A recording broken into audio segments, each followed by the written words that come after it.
శ్రావ్య తనను దూరంగా నెట్టడంతో కోపం తెచ్చుకున్న నరేష్, నువ్వింకా వాడి గురించి ఆలోచిస్తున్నావా అని సీరియస్గా అడిగాడు. నా విషయంలో నువ్వు జోక్యం చేసుకోవాల్సిన అవసరం లేదు, ఘాటుగా బదులిచ్చింది శ్రావ్య.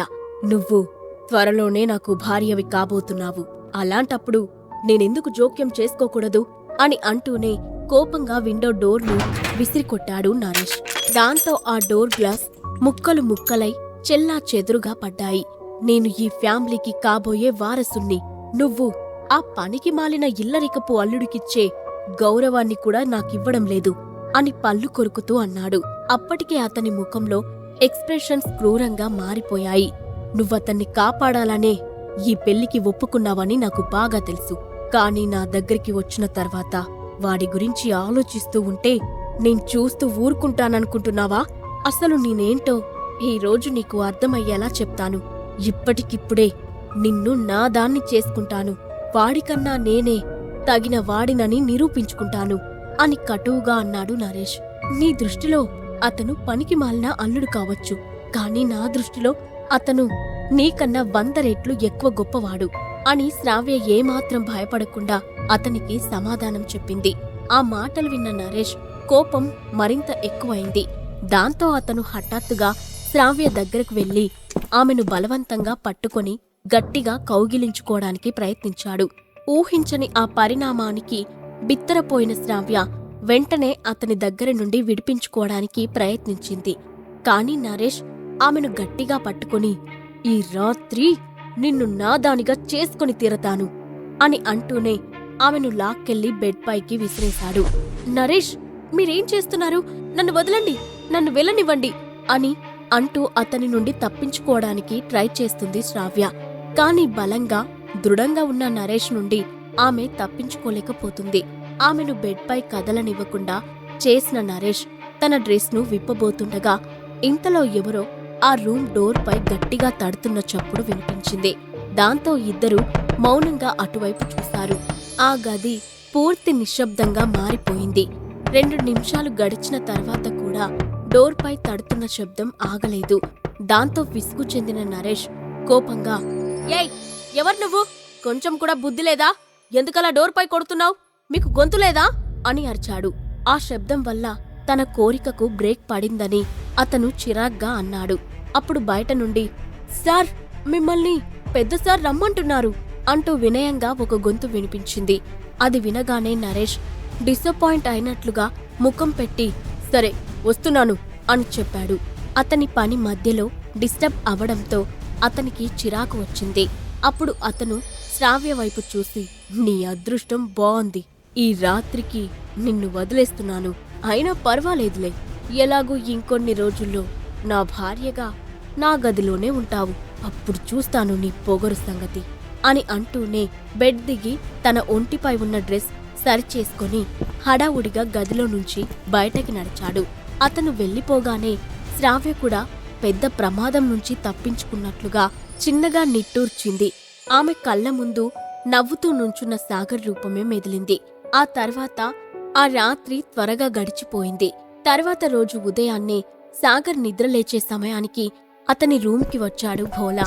అదే సమయంలో మురారి కూడా అక్కడికి వచ్చాడు. సాగర్ బాయ్, రాత్రంతా ఎలా గడిచింది? రెస్ట్ తీసుకున్నావా అని అడుగుతూనే అక్కడే ఉన్న సోఫాలో కూర్చున్నాడు భోలా. అతని ముఖమంతా దిగులుతో విచారంగా కనిపించింది. అది చూసిన సాగర్, నా సంగతి వదిలే భోలాభాయ్, ఇంతకీ నువ్వు బావున్నావా అని ఓదార్పుగా అడిగాడు. చీఫ్ మాస్టర్ నీలకంఠగారి మరణం నాకు చాలా షాక్ ఇచ్చింది, నిజంగా బాధను కలిగించింది.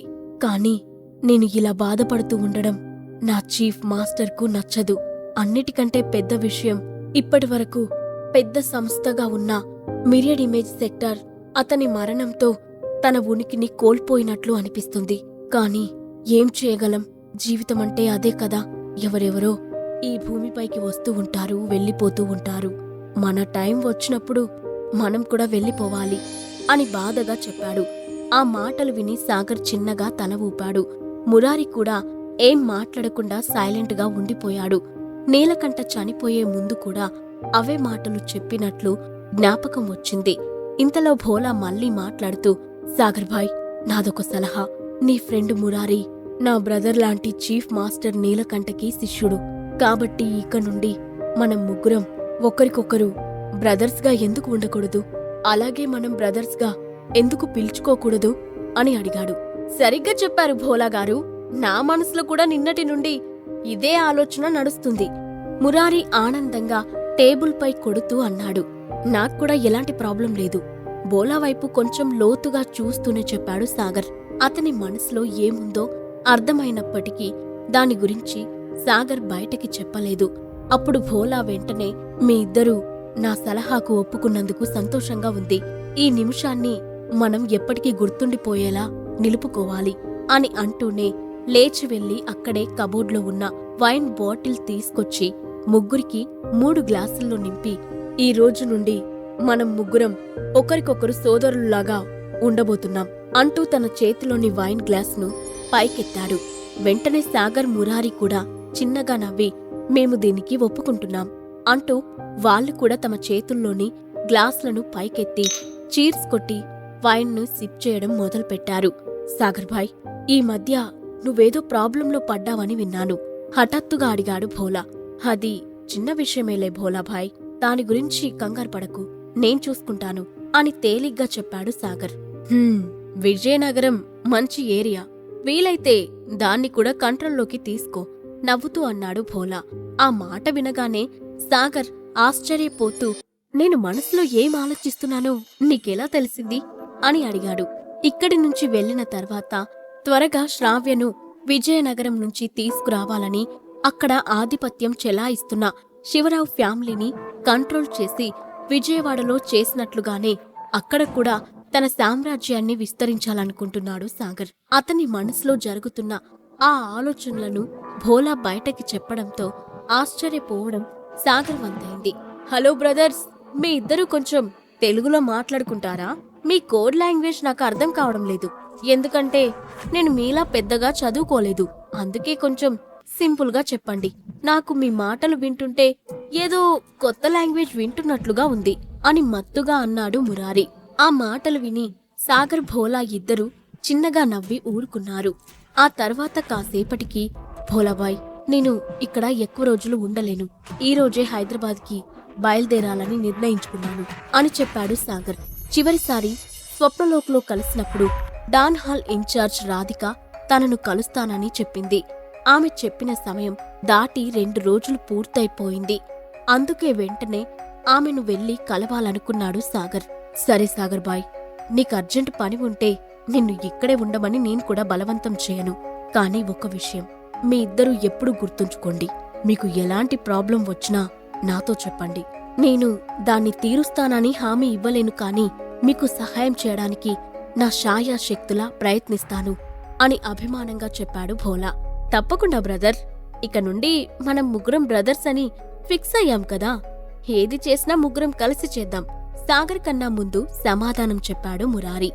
ఆ తర్వాత ముగ్గురు కాసేపటి వరకు హ్యాపీగా మాట్లాడుకుంటూ డ్రింక్ చేశారు. ఆ రోజు మధ్యాహ్న భోజనం తర్వాత భోలా ఒక స్పీడ్ బోట్ అరేంజ్ చేసి తానే స్వయంగా మురారి, సాగర్లతో కలిసి వచ్చి వాళ్ళిద్దరినీ బోట్లోకి ఎక్కించి వీడ్కోల్ పలికాడు. ఆ తర్వాత వాళ్ళు వెళ్లిన వైపే చూస్తూ, మీరు మళ్ళీ తిరిగి వచ్చేటప్పటికీ నేను ఇంత బలహీనంగా ఉండను బ్రదర్స్, తప్పకుండా బలాన్ని సాధిస్తాను. తన పిడికిలి బిగించి తనలో తానే నిర్ణయం తీసుకున్నాడు. ఆ తర్వాత వెంటనే అతను తన రూమ్కి తిరిగి వచ్చి ఏకాంతంగా కూర్చుని మిరియడ్ ఇమేజ్ సెక్టార్లో ఉన్న కల్టివేషన్ టెక్నిక్స్ను ప్రాక్టీస్ చేయడం మొదలుపెట్టాడు. అవి కేవలం మిరియడ్ ఇమేజ్ సెక్టార్కి మాత్రమే పరిమితమైన టెక్నిక్స్. వాటిని ప్రాక్టీస్ చేసే అర్హత కేవలం ఆ సెక్టార్ చీఫ్కి మాత్రమే ఉంటుంది. సాగర్, మురారి ఇద్దరూ హైదరాబాద్కి చేరుకున్నారు. మురారి, ఇప్పుడు నీకేమైనా ప్లాన్ ఉందా? హఠాత్తుగా అడిగాడు సాగర్. సీక్రెట్ కింగ్డమ్లోని ఆ 10 సెక్టార్స్ తమ గొప్పల కోసం అనేక మందిని పురుగుల్లా భావించి చంపేస్తున్నాయి. ఆ విషయం తెలిసిన తర్వాత ఇక నాకు లాంగ్వేజీ అకాడమీకి వెళ్లాలనిపించడం లేదు అని కోపంగా చెప్పాడు మురారి. నీలకంఠ చావుకి కారణం ఆ 10 సెక్టార్స్ అని తెలిసిన తర్వాత అప్పటి వరకు మురారికి ఆ సెక్టార్స్ పై ఉన్న నమ్మకం, మంచి అభిప్రాయం పూర్తిగా తుడిచిపెట్టుకుపోయింది. సరే, ఇప్పుడు నేను డాన్ హాల్ బ్రాంచ్కి వెళ్ళాలి. ఇక నేను బయలుదేరుతాను అని చెప్పి సాగర్ అక్కడి నుండి వెళ్ళబోయాడు. మురారి నిర్ణయం గురించి ఆ సమయంలో అతను పెద్దగా వాదించదలుచుకోలేదు. ఒక్క నిమిషం ఆగు సాగర్, నువ్వు డాన్ హాల్కి ఎందుకు వెళ్తున్నావు? వాళ్ళేం చేశారో మర్చిపోయావా? అయినా అక్కడున్న వాళ్ళకన్నా ఆల్కెమీలో నీకే బెటర్ స్కిల్స్ ఉన్నాయి. ఇక నీకు వాళ్ళ అవసరం ఏముంది అంటూ అతని భుజంపై చేయి వేసి ఆపుతూ అడిగాడు మురారి. అతనిప్పుడు డాన్ హాల్ గురించి పూర్తి నెగటివ్ ఒపీనియన్లో ఉండడం వల్ల సాగర్ వెళ్లి ఆ డాన్ హాల్ కి సంబంధించిన వ్యక్తులను కలవడం మురారికి ఇష్టం లేదు. అందుకే అతన్ని ఆపడానికి ప్రయత్నించాడు. కంగారు పడకు, నేను డాన్ హాల్లో చేరడం లేదు, కానీ అక్కడ డీల్ చేయాల్సిన కొన్ని విషయాలు ఉన్నాయి అని సీరియస్ గా చెప్పాడు సాగర్. అది విని మురారి సరే అంటూ తల ఊపి, సరే నేను కూడా వెళ్లి నీలకంఠ మాస్టర్ కొడుకు గురించి తెలుసుకుంటాను. అతనొక్కడే మాస్టర్కి ఉన్న ఏకైక రక్త సంబంధం అని అన్నాడు మురారి. నీలకంఠ చనిపోయే ముందు తనకు అప్పగించిన చివరి పని అదే కావడంతో మురారి ముందు ఆ విషయంపై దృష్టి పెట్టాలనుకున్నాడు. సరే నేను వెళ్తాను, నువ్వు ఆ పని మీదుండు, కుదిరినప్పుడు నేనే వచ్చి నిన్ను కలుస్తాను అని చెప్పి డాన్ హాల్ బ్రాంచ్ వైపు నడిచాడు సాగర్. ఏం పర్వాలేదు, నువ్వు రాకపోయినా నేను నిన్ను ప్రశాంతంగా ఉండనివ్వను, నేనే వచ్చి కలుస్తాను నవ్వుతూనే చెప్పాడు మురారి. సాగర్ నవ్వుకుంటూ అక్కడి నుంచి వెళ్లిపోయాడు. అరగంట తర్వాత సాగర్ డాన్ హాల్ బ్రాంచ్ కి చేరుకున్నాడు. అద్భుతంగా కట్టిన ఆ బిల్డింగ్ లోకి ఎక్కువ మంది జనాలు నిరంతరం వస్తూ పోతూనే ఉన్నారు. వ్యాధుల బారిన పడిన వాళ్ళంతా డాన్ హాల్ ఇచ్చే ఆల్కెమీ సాధారణ మెడిసిన్స్ కోసం ఆ డాన్ హాల్ చుట్టూ తిరుగుతున్నారని సాగర్ అర్థం చేసుకున్నాడు. డాన్ హాల్ ఇచ్చే మెడిసిన్స్ సరిగ్గా పనిచేస్తున్నాయో లేదో తెలీదు, కానీ జనాలు మాత్రం దాన్ని నమ్ముతున్నారు. దానికి మరొక కారణం అక్కడ జనాల కోసం ఇచ్చే మెడిసిన్ ఖరీదు ఎక్కువగా ఉండకపోవడమే. సాగర్ అక్కడికి వస్తున్న నిరంతర జన ప్రవాహాన్ని చూస్తూ చిన్నగా నిట్టూర్చి, అసలీ డాన్ హాల్ జనాల గురించి ఆలోచించే మంచి స్వభావం కలిగిందే అయితే వీళ్ళు చంద్రశేఖర్ విషయంలో అంత క్రూరంగా ఎందుకు ప్రవర్తించారు? నీలకంఠను నిర్దాక్షిణ్యంగా ఎందుకు చంపేశారు అని అనుకున్నాడు. అలాగే కొన్ని రోజుల క్రితం అలయన్స్ చక్రవర్తి తనతో చెప్పిన మాటలను గుర్తు చేసుకున్న సాగర్ తప్పకుండా ఈ డాన్ హాల్కి మనకి తెలియని ఏదో చరిత్ర ఉందని, అదృష్టం బాగుంది కాబట్టి ఆ రోజు రాధిక వచ్చి డాన్ హాల్లో చేరమని అడిగినా కూడా నేను ఆమె ప్రపోజల్కి అంగీకరించలేదు, లేదంటే చాలా పెద్ద తప్పు జరిగిపోయి ఉండేది అని అనుకున్నాడు.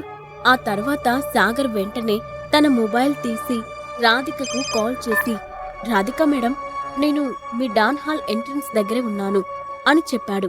అవునా, ఒక క్షణం ఆగండి, నేనే బయటికి వస్తున్నాను అని హడావుడిగా చెప్పింది రాధిక. హఠాత్తుగా సాగర్ అక్కడికి వచ్చినందుకు ఆమె షాక్ అయినట్లు ఆమె గొంతులో స్పష్టంగా తెలిసింది. సాగర్ ఆమె కోసం వెయిట్ చేస్తూ ఉండగానే అతని ఫోన్ హఠాత్తుగా రింగ్ అయింది. కాలర్ ఐడిపై పేరు చూడగానే అక్కడ సెక్రటరీ జాస్మిన్ కాలింగ్ అని కనిపించింది. దాంతో అతను వెంటనే కాల్ లిఫ్ట్ చేశాడు. సార్, మీరు ఫ్రీగా ఉన్నారా? కాల్ కనెక్ట్ అవ్వగానే అత్యంత మర్యాదగా అడిగింది సెక్రటరీ జాస్మిన్. మళ్ళీ ఏమైంది? కంపెనీలో ఏదైనా జరిగిందా? నొసలు ముడివేస్తూ అడిగాడు సాగర్. లేదు సార్, విజయనగరం నుంచి ఒక వ్యక్తి మిమ్మల్ని కలవడానికి ఇక్కడికి వచ్చారు, అతన్ని శివరావు ఫ్యామిలీ పంపించిందని చెప్తున్నారు అని చెప్పింది జాస్మిన్. శివరావు ఫ్యామిలీ నుండి సాగర్ను కలవడానికి వచ్చిన వ్యక్తి ఎవరు? అతను అంత హఠాత్తుగా సాగర్ కోసం ఎందుకొచ్చాడు? సాగర్ను కలిసిన రాధిక అతనితో ఏం చెప్పబోతుంది? ఈ ప్రశ్నలకు సమాధానాలు తెలుసుకోవాలంటే నెక్స్ట్ ఎపిసోడ్ వినాల్సిందే. క్రింద ఇచ్చిన లింక్ ని క్లిక్ చేసి పాకెట్ ఎఫ్ఎం యాప్ ని ఇన్స్టాల్ చేసుకోండి. Stay tune to pocket FM.